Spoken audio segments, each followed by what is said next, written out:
What's going on, guys? The Comics Kid 2099 here. Welcome to day 242 of the 365-day graphic novel review challenge. Today I want to talk to you about another graphic novel that features talking mice that carry swords. This is Mice Templar, Volume 1, The Prophecy, by Michael Oeming and Brian Glass. This is the first 7 issues of the Mice Templar series, and I first read this volume several years ago. I didn't really like it then. Kind of like Mouse Guard, didn't really do anything for me. I know with this volume, I was really sick when I read it the first time, and that probably had something to do with me not enjoying it as much as I did when I read it this time. I didn't have as much of a wow, what was I thinking moment with this as I did with Mouse Guard, where I didn't really like it the first time I read it, and then I absolutely loved it the second time I read it.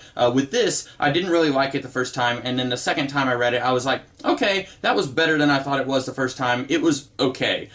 This book is very ambitious and very dense. If you are looking for just a quick little read to kill a couple of hours, this is not the book that you are going to want to try. It's only 7 issues long, but it feels a lot longer, and that's not necessarily a bad thing. Sometimes I will buy a book and then I'll finish it in an hour and I'm thinking, man, that was a waste of time and money, especially money.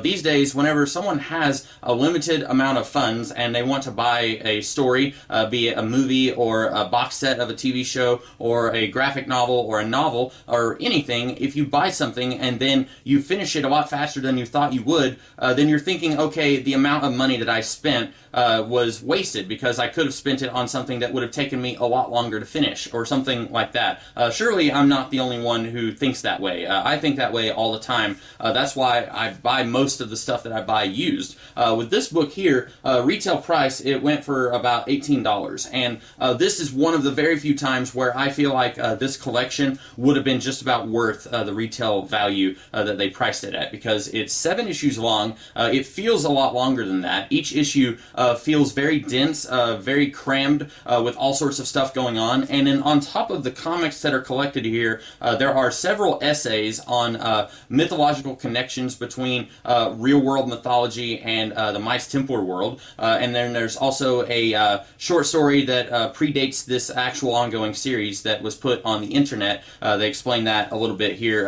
It was put on Oeming's website years before this series actually started. So there's a lot of stuff here, a lot of bang for your buck. Talking about the actual series itself, this is very different from Mouse Guard. Mouse Guard feels like a historical action story. It doesn't really have any fantasy elements in it. Yes, it is about talking mice, but you could very easily replace those mice with human beings, and it would just feel like a historical story with some soldiers out on the road trying to quell an uprising by these guys who don't believe in their government. There's really no fantastical elements in it. There's no wizards, there's no prophecies or anything like that. There's no ghosts. This book, meanwhile, is crammed full of fantastical things. There is a prophecy, maybe. There is a witch ghost at one point. There are all kinds of magical elements here. There's a whole lot of mythology here that kind of is a parallel to religion today, where some people view religion as everything in our religion actually happened, and then some people will say, no, it didn't actually happen, but we can use it to guide our lives today. And then some people say, I don't believe in any of that. Even on a spiritual level, I don't believe in that. You've got a lot of that going on here, where the mice, they believe in Wotan, which is another word for Odin, the all-father of the Norse gods, and they've got their own religion where Wotan split his all-seeing eye into 2 all-seeing eyes, and then one eye got shot with an arrow, and it became the moon. There's stuff like that, and then you've got some of the characters here, they say, yeah, none of that really happened. We just pray to Wotan and ask for guidance, but that stuff didn't actually happen. Then you've got other characters, like our main character, Carrick. He believes in just about everything that he is told from a young age. He does believe in Wotan. He does believe in the prophetic Mice Templar Kul-En, I believe is his name, or Kul-En. It's Kuhl-En, I think is what it is. He believes in all that stuff, and then he finds out as he goes through this book that he shouldn't believe everything that he is told, and that not everything is as he believed. This book, in a lot of ways, is kind of like the Courtney Crumrin book that I talked about last week, where Courtney is thrust into these situations where she is discovering that childhood is not easy. It's not as cute and fun as we adults tend to remember it being. Childhood has its ugly ugly side just like adulthood has. And Carrick in this book is going through that same process. He is discovering that not everything is as good and pleasant as he thought it was when he was growing up. This book has a lot of Star Wars in it, but it's also been tilted on its side just enough that it's not a repeat of Star Wars. I am not a fan of the movie Aragon, which had the dragons in it. It was very much just Star Wars with dragons instead of spaceships. Like, you could draw a very clear connection between almost every character in Aragon to a parallel character in Star Wars, like almost down to the last character.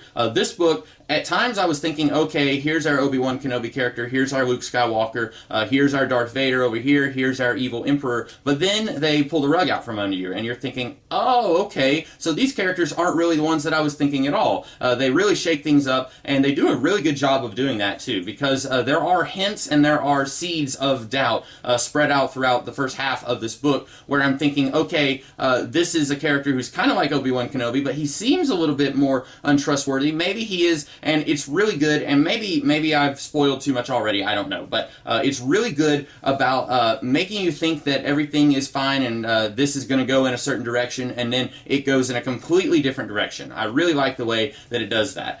This book I'm falling more and more in love with it the more I talk about it, even though, like I said, I didn't love this book as much as I loved Mouse Guard Volume 1. But this is mostly setup, but at the same time it does provide a good story in itself. But it is doing a lot of world building here, and I think when I read Volume 2, it's going to be a much faster read, because this book has already done a lot of setting up of this world and the mythology of this world and what these characters believe. So when you get into Volume 2, you're just going to have all of that already out of the way, and you can get right into the meat of the story. But that doesn't mean that this book is bad. I still enjoyed this book quite a bit. I highly recommend that you guys check it out. I love Michael Avon Oeming's artwork. You probably know him from Powers, that he co-created with Brian Michael Bendis, which has now been made into a TV show. His art style, I am very much a fan of that kind of style. It's very similar to Bruce Timm and Alex Toth and Darwin Cook. Really love that style. His style, I feel like, actually works better for human beings than it does anthropomorphic animals, but he still does really good with this book. But I do like his style more when he's drawing human beings, but that's just a personal thing. So those are my thoughts on Mice Templar Volume 1, The Prophecy. I hope that you guys liked this video, and if you did, be sure to like, share, comment, and subscribe, and I will be back tomorrow with a different video. In the meantime, you guys have a great rest of the day. Catch you later.